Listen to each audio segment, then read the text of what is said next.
Okay, this is week 2 of TH205 Dispensationalism. Introductory video here. I want to prepare you for what to be looking for this week in your reading of Reynolds Showers. There really is a difference.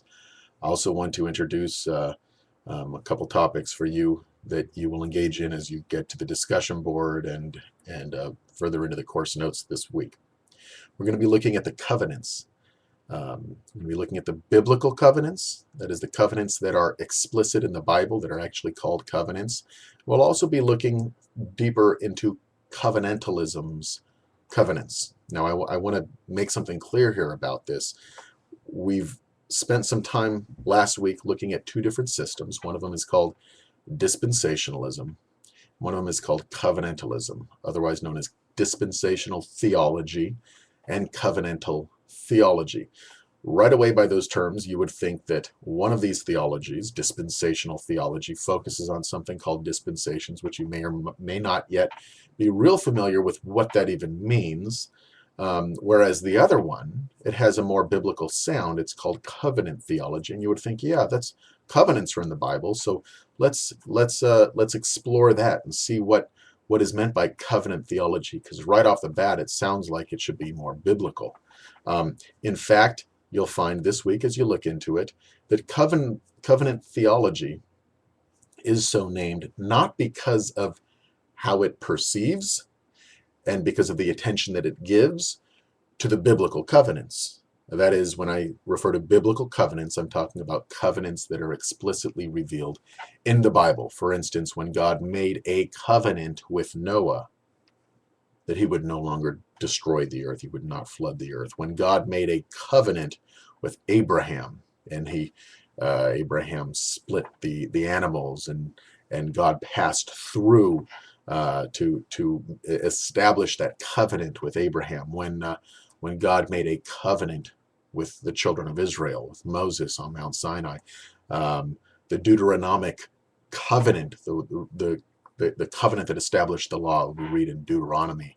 The Davidic covenant, the covenant that God gave to David concerning the kingdom, establishing David's kingdom, and specifically that his seed, the Davidic seed, would sit upon the throne, and that God would establish that kingdom forever.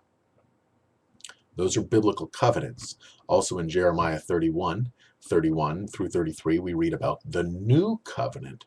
God says, "Behold, I will make a new covenant with the house of Israel and with the house of Judah.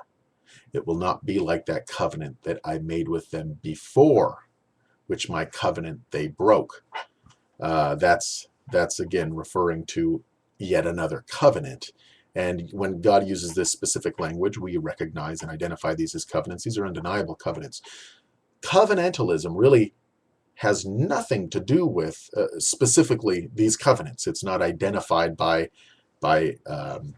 their acknowledgement of these covenants or understanding these covenants in a certain way. In fact, covenant theology, you'll find, covenant theology is identified primarily by extra biblical covenants, or I should say implied covenants, covenants that are not so named anywhere in Scripture. For instance, and this is a little bit of a carryover from last week, but you will remember, covenantalism is primarily identified by its recognition of two covenants, the covenant of works and the covenant of grace. And these covenants are perceived to be in Genesis, beginning in Genesis, the covenant of works being from the beginning when God established Adam in the garden, and then the covenant of grace began with the fall and carries all the way through. It's supposed to extend to the very end, or the return of Christ, meaning that there's just this one overarching covenant from Genesis to Revelation called the covenant of grace, under which all people fall. It covers all the ages from the Garden of Eden to the New Jerusalem. That's what covenantalism perceives. And some covenantalists also regard a third covenant called the covenant of redemption, which was the covenant that God supposedly made with God the Father, made with Jesus Christ. Not all covenants, covenantal theologians recognize this third covenant, but some do, and so you'll see it included in the mix. It has to do with the decree, Christ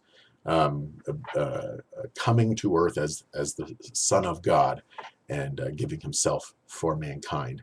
And so it's really, by extension, it's really a part of the covenant of grace.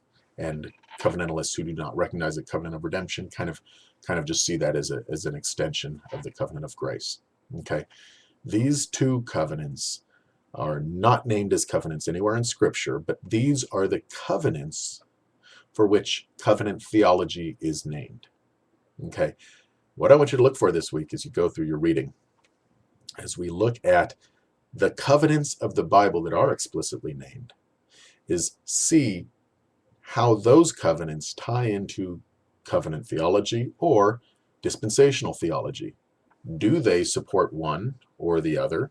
I think you will find specifically as you look at your reading this week, and I'm going to give you a little hint in what to look for as you answer these questions. Are these covenants conditional covenants? That means, are they dependent on a certain set of conditions that man must follow?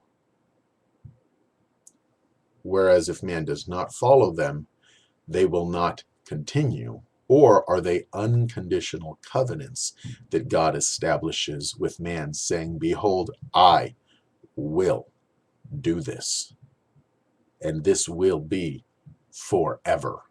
And if God uses that kind of language, who's upholding that covenant? Is that a covenant that God can break? Or that, and of course, most all Christians would say, no, God's not going to break the covenant. But does God even establish the covenant in such a way that man can break it, or man can give God an escape clause so that God does not have to fulfill the covenant? For instance, when God promised Abraham, Moses, in Deuteronomy, the land, the Palestinian covenant, which is also another name for the Deuteronomic covenant, the Palestinian, when God promised the land to Israel and said, I will establish them in the land. The Davidic covenant of the seat of the throne. Are these unconditional covenants that in fact will be fulfilled? Or are they conditional covenants, which would mean that if Israel defaults in some way, that Israel will never receive the fulfillment of that covenant? The answer to that question is really going to lend itself to the support of either covenant theology or dispensational theology. That's what we'll be looking at this week. Okay, God bless you as you continue your studies, and look forward to what the Lord shows you in the Word.